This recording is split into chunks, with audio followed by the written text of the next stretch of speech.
I'm going to keep this simple. Story after story in the news this week has made one thing certain in my mind.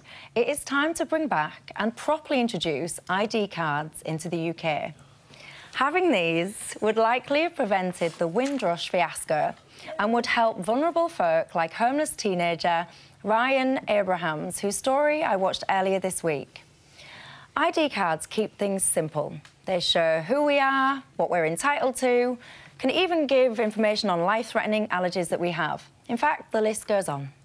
Technology has now advanced, and it's time we use it.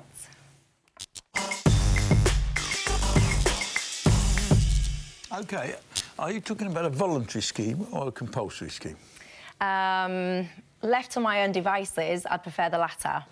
Because right. I think that if you... So I'm one of the Windrush kids, and I go along and... I don't think you are, Greg. Yeah. I mean, I'd take you straight out. I'm asking you to pretend. So I'm one of the Windrush kids. I go along and I have to register. Yeah. And they say, sorry, you're not a British citizen. What do you then do? Well, no, what I would do... I'll tell you what happens. And if they then take action against them, no one else is going to register. No, that's true. Yes, for sure. No one else is going to register. So I don't think it does what you think it would do. You can't compulsorily make people go along and register, especially if they think there's any doubts about their citizenship. No, but what you would do, for example, if you had a properly implemented ID system, you could do away with various different current ID forms. So, for example, one might argue that you don't necessarily need to use your driving licence in the same way. You may not, over time, need to use your passport in the same way. So what you would do is say, actually, we're moving to a system where this is your primary form of ID. So in the case of a Windrush situation, you would, when you're establishing this card, you can absolutely see that Greg Dyke has worked. And I know you're about to explode, so I'll speed up.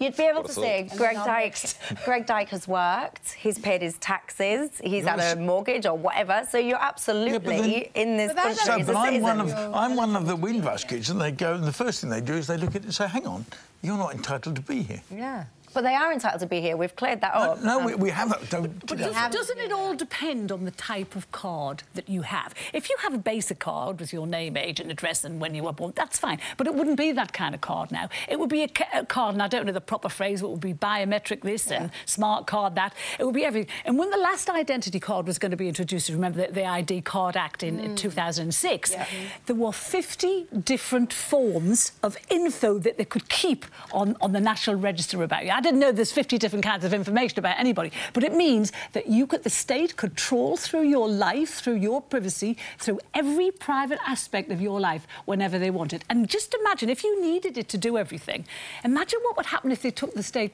took the card off you. You can't operate in society anymore. I used to agree with ID cards, but the kind of ID card that would be produced now, I think, would not be good for anybody. Well, Nick's about to blow a gasket. Wait a minute. when David Davis was the Shadow Home Secretary, he said the Home Secretary's proposals represent a fundamental shift in the balance of power between the citizen and the state. Right, and I think that sums it up. Before I bring Nick in, I just want to play you the clip of Ryan, and then you can come back in. Ryan Abrahams is 19.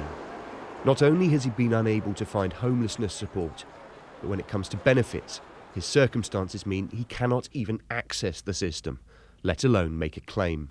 I've not got an address, I've not got a bank account, I've not even got ID. You see, they expect people to have all those things. How can he get a bank account without ID? You know? How can he do that? It's just impossible, isn't it? That people like this lovely young man are falling through the cracks of the system.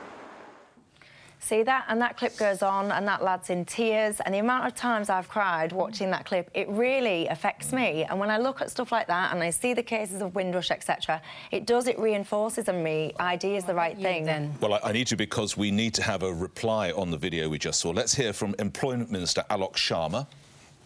In the case of that young man, that 19-year-old, it is the case that he would be able to access benefits without having his ID. That is absolutely possible. Michelle Michelle. Can I call you Dubes? You can call me whatever you want, my friend.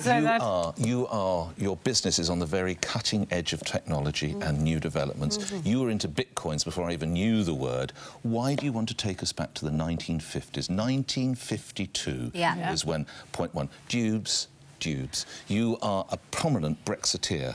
We are one of only 3 countries in Europe where you don't have to produce identity cards. So you're taking us back to the 50s and back to the European Union. If you want a card, guess what?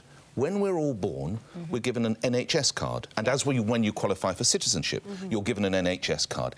If you're so determined that we have to carry another piece of plastic, then just make the NHS card and call it an NHS/ID card. But honestly, I think you're spinning your wheels. They've looked at this with commissions and inquiries, and it's gone nowhere. Yeah. You know, David Cameron said a long time ago when he was in power about ID cards, he said, you know, yes, there's this big database, but you can trust us with the database. No, we can't. No, we can't. We've seen all the leaks and hacks since then. Michelle, I don't want to take anyone back to the 50s, by the way, just so you know. 52. And I'm a massive advocate of technology, so I don't propose that people necessarily need to wander around with bits of card. I've got some ID cards for you, by the way, as well. Oh, here we go. Just before I bring June into this, but there you go, there's one for you. Thank you can wander around with it. There'll be something rude on these, won't there? There's not going to be anything rude on there. I'm a nice girl. It says genius.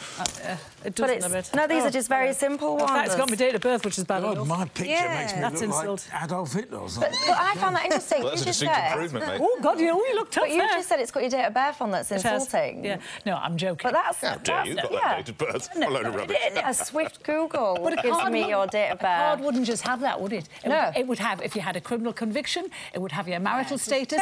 It would have details of your finances, everything. What do you think? The state have total control. It's a terrible idea, and we've had this discussion a few times, and I totally disagree.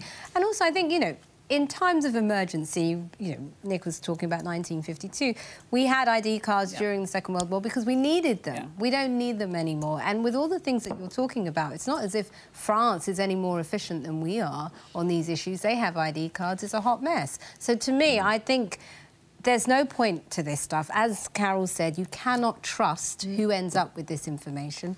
I think we're fine as well. And also the big reasons they put through for the things that will cure things like terrorism, it doesn't. It doesn't. It doesn't. We're still you know, all having the countries that have compulsory cards, Germany and Belgium, have been hit by terrorism, as has Spain. Yeah. So it doesn't protect you from any of the things they say it will. But a lot of your information is already out there. I mean, so much information. So why do I want it out there more? Yeah. Because it's not in a controlled, productive why system. I don't want that. And actually, I have no problem with my life being made easier. So, for example, if I'm, I don't know, 18, 19, I want to go and buy some alcohol. Have you got your ID? Yes, I have. It's on my smartphone. It's my ID system. There you go. I don't know if I'm going to the doctors or wherever. Have you got your... after buying the alcohol, you probably need. Have I got my information? Yeah. Yes, there you go. If I'm going to go and get my... What would happen if you had a shady past and you wanted to forget that and hide it? That would be on your ID card. Well, if I've got a shady past, I need to, you know, accept the fact I've done wrong and live with the consequences of that. You shouldn't have to live with it for the rest of your life if you've done your time. But you wouldn't. So convictions, I mean, we're going off topic a little bit, but convictions are spent, and when things are spent, they don't always appear on your record. So that's a different record. No. When convictions are spent, they're not on your record still. Anyway, I need to. So basically, I've not convinced any of you. Should I just go home? No, you stay. Only if you've got your security card on you. Forget this.